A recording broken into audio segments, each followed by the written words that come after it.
सबसे प्यारी है, माँ तू जग में न्यारी है। माँ तू सबसे प्यारी है, माँ तू जग में न्यारी है। अपने आंचल में रखना, अपने आंचल में रखना, हमें वरदानों से भरना। माँ तू सबसे प्यारी है, माँ तू जग में न्यारी है। माँ तू सबसे प्यारी है, माँ तू जग में न्यारी है। पिता, पुत्र और पवित्र आत्मा के नाम पर आमीन। आप सबों को जय यीशु। आज से हम लोग 40सा काल में प्रवेश कर रहा है। आज आश वेडनेसडे, राख बुधवार। आज के दिन को राख बुधवार क्यों कहते हैं? एक्चुअली आज के दिन का नाम राख बुधवार नहीं बल्कि द डे ऑफ एशेस है, राख का दिन। और आज एक बुधवार होने के कारण, बुधवार क्यों हुआ? पुण्य शुक्रवार से 40 दिन पहले का दिन, 40सा काल। उसमें उसके अंदर 5 इतवार आते हैं। वो इतवार के दिन उपवास का दिन नहीं है, उसको निकाल करके बाकी जो 40 दिन बचता है, आज से 40 दिन का उपवास के बाद इतवार को छोड़ करके 40 दिन तो पुण्य शुक्रवार आते हैं। किसके लिए? ये पुण्य शुक्रवार को मनाने के लिए नहीं बल्कि ईस्टर को मनाने के लिए हम लोग ये जो 40सा काल, जिसे लेंट कहते हैं, इसको मनाते हैं। तो ये 40सा काल का या लेंट का जो शुरुआत है, आज के दिन शुरू हो रहा है।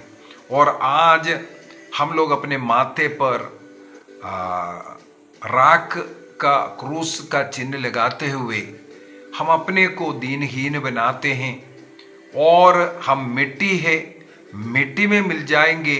मनुष्य का ये 4 दिन का जिंदगी क्या है, यह सब याद करने का दिन है। और जो पुण्य शुक्रवार के दिन ईसा मसीह का वो बलिदान को हम याद कर रहा है।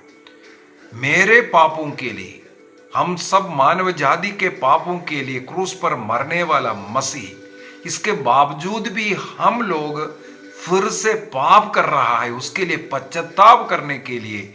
और इन 40 दिन का ये जो सफर पश्चाताप का होने के लिए आज हम लोग राख को अपने माथे पर धारण करते हैं। हमें मालूम है राख एक चिन्ह मात्र है। किसका चिन्ह है? दुख का चिन्ह है, पश्चाताप का चिन्ह है, प्रायश्चित का भी चिन्ह है। और हम नगण्य मनुष्य है, मिट्टी है और हम मिट्टी में मिल जाएगा, ये बताने के लिए। और हमारे मृत्यु, जो पाप के लिए हम मृत है, ये बताने के लिए सब चिन्ह के द्वारा ये राख को हम लगाते हैं। और आज का सबसे मुख्य कर्म है जो चर्च के अंदर जो है वो मिस्सा बलिदान। वो मिस्सा बलिदान में भाग लेते हैं हम लोग। और उसके बीच में पुरोहित के द्वारा हमारे माथे पर यही बोल करके, मनुष्य तुम मिट्टी हो और मिट्टी में मिल जाएगा, या पश्चाताप करो और सुसमाचार में विश्वास करो, ये बातें बता करके हमारे माथे पर राख का चिन्ह लगाते हैं। और इस 40सा काल में ईसा मसीह ने अपने पहाड़ी संदेश में एक बात हमें बता करके दिया। इस 40सा काल में हम लोग इसका प्रैक्टिस करना है। क्या है?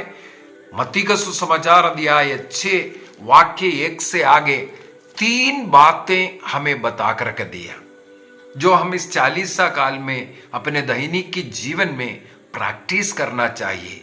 इसी के द्वारा हम उस ईसा मसीह के पर्व जो है, ईस्टर का जो पर्व है, उसको मनाने लायक बनता है। तो ये 40 काल में सबसे पहले ईसा मसीह कहते हैं मैथ्यू चैप्टर 6 वर्स 1 सबसे पहली बात है भिक्षा दान, गरीबों का मदद करना, भूखों को खिलाना, प्यासों को पिलाना, ये सब कार्य हमें आज के दिन करना जरूरी है। नबी इसहाक के द्वारा ईश्वर ने उपवास के विषय में सिखाया। ईश्वर कहते हैं आजकल तुम जो उपवास कर रहा है उसमें मैं खुश नहीं हूं, मैं जो उपवास चाहता हूं वो कैसा है। नबी इसहाक का ग्रंथ अध्याय 58 वाक्य 3 से उसी के विषय में लिखा हुआ है। क्या लिखा है?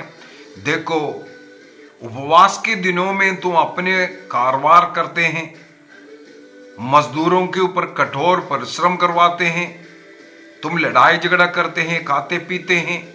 इस प्रकार का उपवास मैं नहीं चाहता। और किस प्रकार का उपवास प्रभु चाहते हैं? मैं जो उपवास चाहता हूं वह इस प्रकार है, अन्याय की बेड़ियां तोड़ना, अन्याय करना छोड़ना, जुए के बंधन खोलना। जुआ, किसी के ऊपर तुम अत्याचार कर रहे हो, बंधन कर रहे हो, ये सब तुम्हें बंद करना है।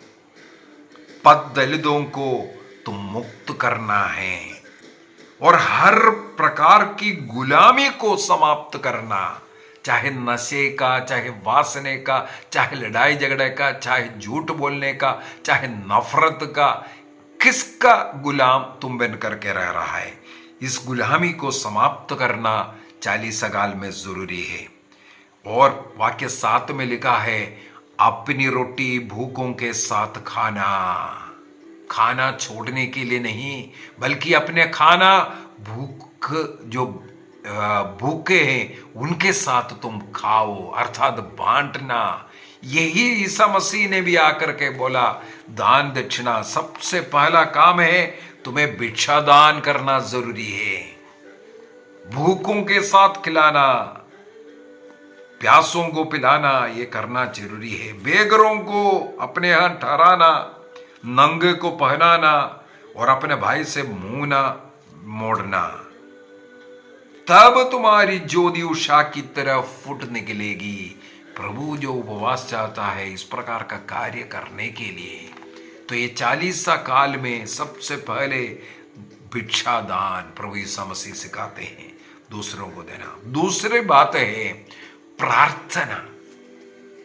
40 काल आज से शुरू है। प्रतिदिन व्यक्तिगत प्रार्थना और परिवार में सब लोग मिलकर के बैठ करके प्रार्थना करना, पारिवारिक प्रार्थना। इसके बाद यदि संभव है तो हर रोज मिस्सा बलिदान में जाइए, अन्यथा इतवार और हुक्म पर ऊपर पर तो जाना ही जाना है। और पाप स्वीकार कर योग्य रीति से परम प्रसाद को ग्रहण कीजिए।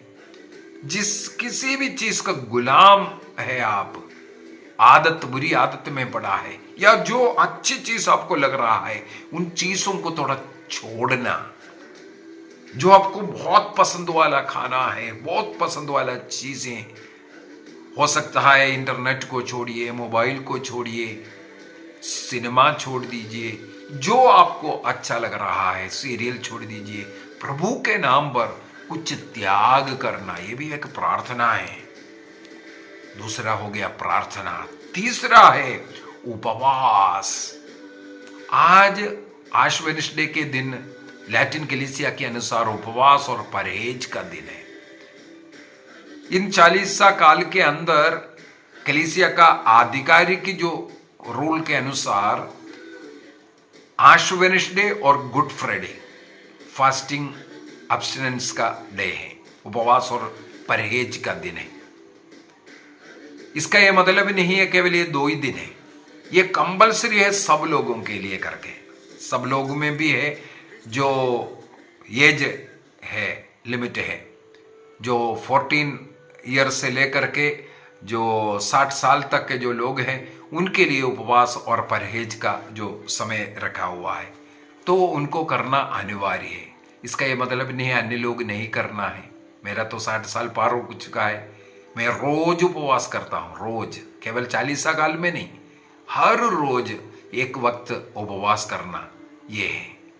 तो हम कर सकता है, हम करना चाहिए। और दूसरी बात है परहेज करना। कलीसिया कहते हैं वो पूरे संसार के लिए, कुछ ऐसे लोग हैं मीट मटन खाए बगैर नहीं रह सकता, उनके लिए भी आश वेडनेसडे और गुड फ्राइडे।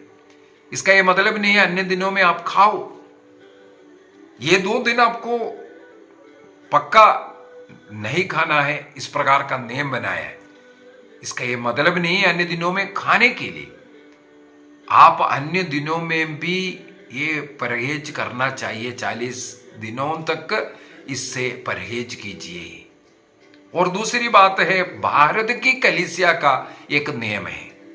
यहाँ भारत की कलीसिया के जो बिशप कॉन्फ्रेंस के अंदर एक भारत की कलीसिया के लिए एक नियम बनाया हुआ है, हर शुक्रवार, वर्ष का सब शुक्रवार हमारे लिए पश्चाताप का प्रायश्चित का दिन है। उस दिन भी हम लोगों को इस प्रकार उपवास और परहेज करना है। तो ये 40 काल आज से शुरू है, हम लोगों को कुछ निर्णय करने की जरूरत है। यहां पर मत्ती का सुसमाचार 6 वाक्य 1 से आगे 18 तक वचनों में 3 बातें ईसा मसीह सिखाते हैं। सबसे पहले भिक्षादान सीखना है, दूसरा है प्रार्थना, व्यक्तिगत, पारिवारिक एवं मिश्र बलिदान, और तीसरा है उपवास। हर रोज कोशिश कीजिए उपवास और परहेज का दिन करने के लिए। कई चीजें हम अपने जीवन में इस प्रकार छोड़ सकता है। और ये आश वेडनेसडे, कई पेंटेकोस्टल कलीसिया लोग बोलते हैं ये अन्य धर्म के लोगों को, मूर्ति पूजक लोगों का, ये सब कैथोलिक लोगों ने अपनाया। ये सब गलत बोल रहा है। एक्चुअली ये राख माथे पर लगाना आदिम कलीसिया में ये प्रैक्टिस नहीं था, वो धीरे धीरे बाद में शुरू किया है। मुझे पढ़ने के लिए कहीं मिला था 9वीं सदी में आकर के लैटिन चर्च के अंदर ये प्रैक्टिस करना शुरू किया, ये माथे पर क्रूस का चिन्ह लगाना। क्यों क्रूस का चिन्ह लगाते हैं? एक तो राख का मैंने बोल दिया है, ये पश्चाताप का, मृत्यु का, हम अपने को दीनहीन बनाने का, और एक प्रायश्चित विधि है। हाँ, ये सब ये एक चिन्ह मात्र है। अभी क्रूस का चिन्ह माथे पर लगाने का, इसके पीछे बाइबल के अनुसार कुछ बातें हैं। बाइबल के अंदर हम लोग पढ़ते हैं रेवलेशन चैप्टर 7 वर्स 3 में, अध्याय 7 वाक्य 3 के अंदर, वहां पर स्वर्गदूत जो संसार के ऊपर जो विनाश करने के लिए आने वाले उस दूत से कहते हैं थोड़ा ठहरना। किसके लिए ठहरना? जब तक प्रभु के सेवकों के माथे पर चिन्ह नहीं लगाएगा तब तक ठहरो बोलता है। हाँ, मैं थोड़ा पढ़ना चाहूंगा। प्रकाशना ग्रंथ उसके अध्याय 7 वाक्य 3 को पढ़ लेते हैं। जब तक हम अपने ईश्वर के दासों के मस्तक पर मुहर नहीं लगाए तब तक तुम ना तो पृथ्वी को उजाड़ो, ना समुद्र को, और ना वृक्षों को। और इसका एक कनेक्शन हम लोगों को यसेकिएल के ग्रंथ में भी मिलता है। यसेकिएल ने भी ऐसा एक वाणी सुनाई दिया ईश्वर का। यसेकिएल का ग्रंथ अध्याय 9 वाक्य 4 के अंदर वहां पर लिखा हुआ है जो प्रभु के दासों के माथे पर ताव का चिन्ह, इसका मतलब माथे पर एक चिन्ह लगाने के विषय में लिखा हुआ। और प्रकाशना ग्रंथ का रेवलेशन चैप्टर 9 अध्याय 9 का वाक्य 4 को पढ़ते हैं। उन्हें आदेश मिला कि वे घास अथवा किसी पौधे या वृक्ष को हानि नहीं पहुंचाए, बल्कि केवल उन लोगों को जिनके माथे पर ईश्वर की मुहर नहीं लगी हो। किसको नाश करना है? जिनके माथे पर मुहर नहीं लगाया है। अभी ये मुहर, क्रूस का मुहर लगा करके हम क्या घोषणा करता है? ये एक चिन्ह मात्र है। ये घोषणा करने के लिए मैं अपने पापों अपराधों को स्वीकार करता हूं, उसे छोड़कर मैं मेरा मुक्तिदाता जिसने ये क्रूस में मर करके मेरे पापों का प्रायश्चित किया, उस ईसा मसीह को मैं अपनाता हूं। उसको स्वीकार करने का एक तरीका है माथे पर मोहर लगाना। और बाइबल के अनुसार अगर देखें, कोई व्यक्ति मोहर लगाता है, मालिक अपने गुलाम के शरीर पर मोहर लगाता है, माथे पर चिन्ह लगाता है, ये मेरा गुलाम है, इसलिए वह अपना चिन्ह उनको लगाता है। पुराने समय पर जब गुलामी चलता था, इस प्रकार मोहर लगाता था ताकि ये चिन्ह लगा हुआ व्यक्ति मेरा है ये बताने के लिए, अधिकार जताने के लिए। तो क्रूस का चिन्ह, राख का जो चिन्ह हम लगा करके हम यही घोषणा करता है, मैं यीशु का हूं। तो बाइबल में बताता है जो यीशु का चिन्ह लगाए, जो लोग यीशु का है, और विशेषकर प्रकाशना ग्रंथ के अंदर 1,44,000 लोगों का वो संख्या वहां पर बताए, जो चुने हुए लोग, जो माथे पर मोहर लगाया हुआ लोग, जो यीशु को अपनाया हुआ लोग, उनका विनाश नहीं होगा। और विनाश किसका होगा? जिनके माथे पर 666 है। जिनके माथे पर 666 है। कौन है? योहन का सुसमाचार अध्याय 6:66, वहां पर लिखा हुआ है जो ईसा मसीह का शरीर और रक्त को ग्रहण नहीं करता, वो ईसा मसीह का नहीं है। ईसा मसीह ने कहा वाक्य 56 में, 56 में, जॉन चैप्टर 6:56 में प्रभु कहता है, जो मेरा मांस खाता है, मेरा रक्त पीता है, मैं उसमें निवास करूंगा और वह मुझ में निवास करेगा। तो वो संबंध, प्रभु से जो संबंध है, प्रभु का शरीर रक्त को ग्रहण करने वालों को मिलता है। जो ग्रहण नहीं करता उनके माथे पर 666 है। जो ईसा मसीह का शरीर रक्त को ग्रहण नहीं करता उनके माथे पर 666 है। उनका विनाश के विषय में भविष्यवाणी किया हुआ। तो आज हम लोग राख बुधवार के दिन हमारे माथे पर ये राख लगाते हुए यही स्वीकार करते हैं कि मैं यीशु का हूं। अपना प्रभु को, अपने गुरु को मालिक के रूप में स्वीकार करते हुए मैं उनका गुलाम हूं, ये बोल करके स्वीकार करने वाला, ये जो ताव का चिन्ह अपने माथे पर लगाना, ये कहां?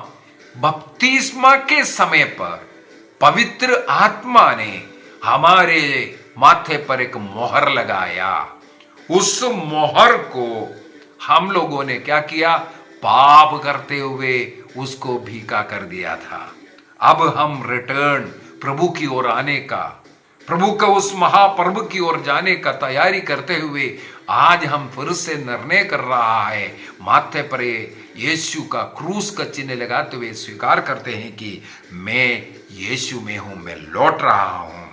तो प्रभु से जुड़ने के लिए हम इस चिन्ह को अपने माथे पर लगाता है और ये स्वीकार करता है कि हम यीशु का है। और दूसरी बात है, जो लेंट, जो चालीसा काल है, आज से शुरू हो रहा है। यदि हम लोग गुड फ्राइडे तक गिनती कर करके जाएंगे, हम लोगों को करीब 45 डेज मिलता है। उनमें मैंने कहा 5 इतवार पड़ता है।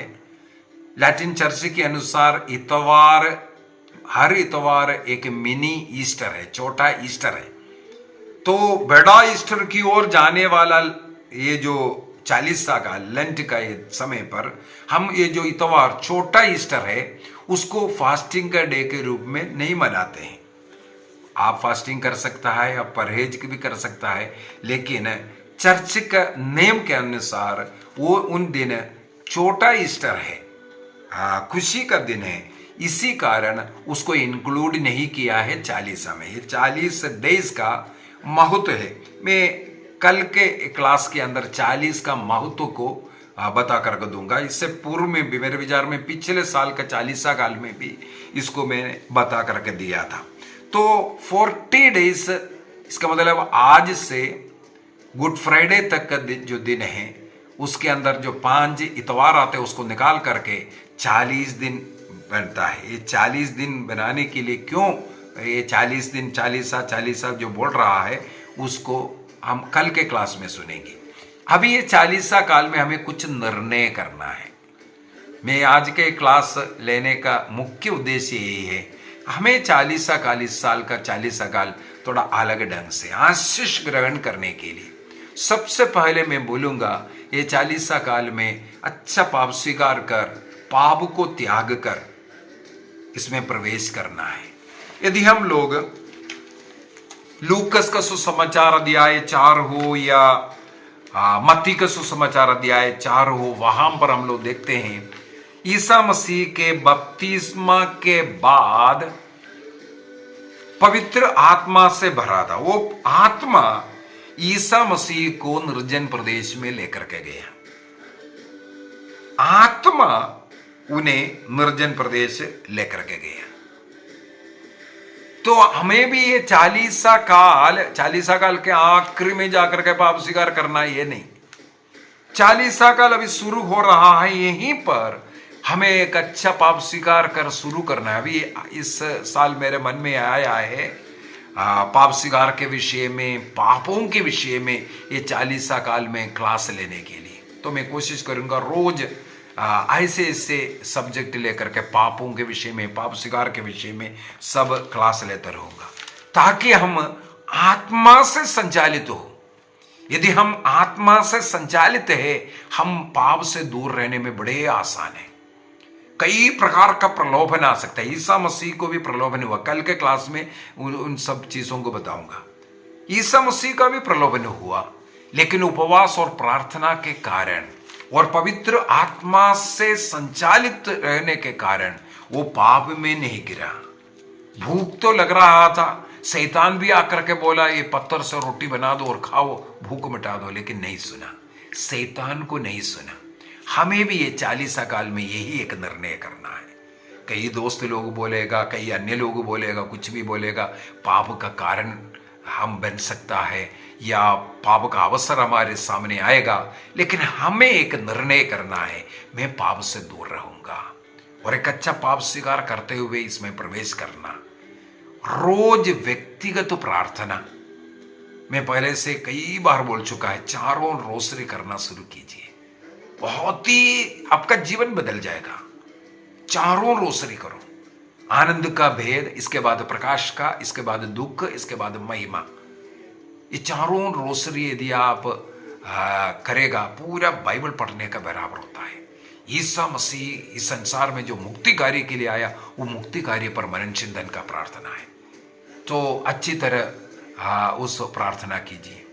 और साथ ही साथ जो पारिवारिक प्रार्थना एवं धर्म शिक्षा ग्रंथ का मेरे विचार में पेज नंबर 85 में 85 पारिवारिक प्रार्थना एवं धर्म शिक्षा किताब का 85 पेज नंबर 85, उसके अंदर बहुत सुंदर सा एक प्रार्थना है, 40 काल प्रार्थना बोल करके।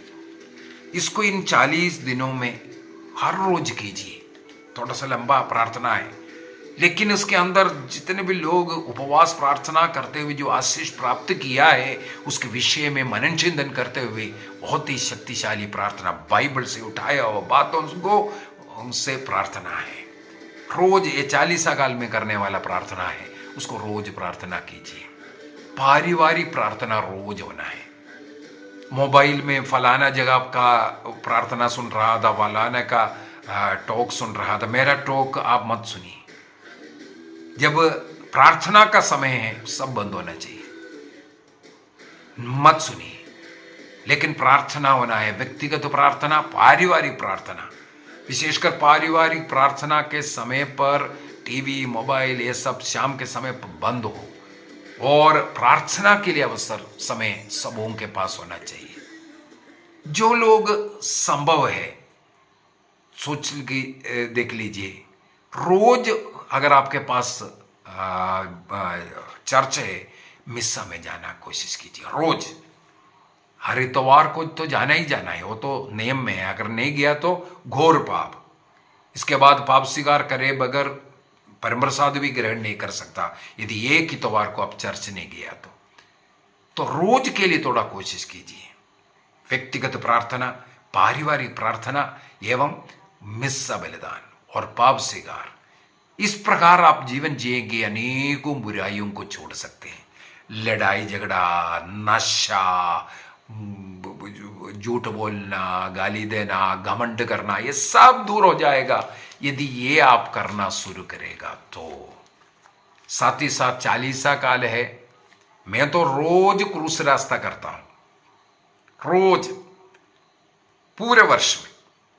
अभी आपसे अनुरोध है, ये तो 40 काल है, प्रभु ईसा मसीह का दुख भोग को याद करने वाला, हमारे पापों का प्रायश्चित करने वाला उस मसीह का दुख भोग को याद कर रहा है। इसलिए क्या करना है, हम लोगों को कोशिश कीजिए रोज क्रूस रास्ता करने के लिए। मेरे इस किताब के अंदर बहुत ही सुंदर तरीके से अपने पापों को याद करते हुए जो क्रूस रास्ता करने का तरीका है, पारिवारिक प्रार्थना एवं धर्म शिक्षा किताब के अंदर जो क्रूस रास्ता है, आप कोशिश कीजिए उसको करने के लिए। इसके अंदर हर स्थान पर अपना पापों को स्वीकार करते हैं। मेरे जीवन को बदलने वाला क्रूस रास्ता है, तो कोशिश कीजिए रोज क्रूस रास्ता करने के लिए। अगला, रोज बाइबल पढ़ना, रोज बाइबल पढ़ना है। पारिवारिक प्रार्थना में 1 अध्याय तो पढ़ना ही पढ़ना है। कोशिश कीजिए ताकि ये 40 साल का आपको आशीष अनुग्रह लेकर के आवे। बाकी कुछ बातें अभी कल बताऊंगा। ये 40 का क्या महत्व है, कौन कौन 40 मनाया और उपवास और प्रार्थना का क्या महत्व है, ये सब कल के क्लास में लेते हैं। आइए हम अभी आंखें बंद करें, प्रभु को धन्यवाद दें। आज से हम लोग 40 काल में प्रवेश कर रहा है। आशीष भरा दिन आगे आवे। अपने मन वचन कर्म के द्वारा जो भी गलतियां हुआ उसके लिए पश्चाताप करते हुए प्रायश्चित करने वाला समय हो। उपवास और परहेज के द्वारा बहुत कुछ हो सकता है। कल हम लोग उसको मनन चिंतन करेंगे। निर्णय कीजिए, आज से मेरे व्यक्तिगत जीवन में प्रार्थना, पारिवारिक प्रार्थना, मिस्सा बलिदान, बुराइयों को त्यागना, निर्णय कीजिए। जितने भी लोग ये निर्णय करें, ऐसे सभी लोगों के लिए मैं विशेष प्रार्थना करता हूं। इस निर्णय पर आगे बढ़ने की इन्हें हिम्मत दीजिए, शक्ति दीजिए, समय दीजिए। अन्य आलतू फालतू चीजों को छोड़कर प्रार्थना का दिन बन जाए। ये 40 दिन प्रभु के साथ चलने के लिए यदि हम माथे पर राग का क्रूस लगाया, हमने स्वीकार किया मैं मसीही का हूं, मेरे लिए क्रूस पर मरने वाले का दास हूं मैं, वो दास मालिक का जो इच्छा है उसके अनुसार चलना है। जैसे मालिक की विनम्र था, हम भी अपने को विनम्र बनाएंगे। ये 40 काल माथे पर राख लगा करके हम अपने को विनम्र करने के लिए, पश्चाताप करने के लिए, प्रायश्चित का दिन बन जाए, किए हुए पाप अपराधों को क्षमा मिलने का, क्षमा प्राप्त करने का, अनुग्रह प्राप्त करने का समय बन जाए। आप सबों को प्रभु अनुग्रह आशीष प्रदान करे। पिता, पुत्र और पवित्र आत्मा के नाम पर आमीन। आप सबों को जय यीशु।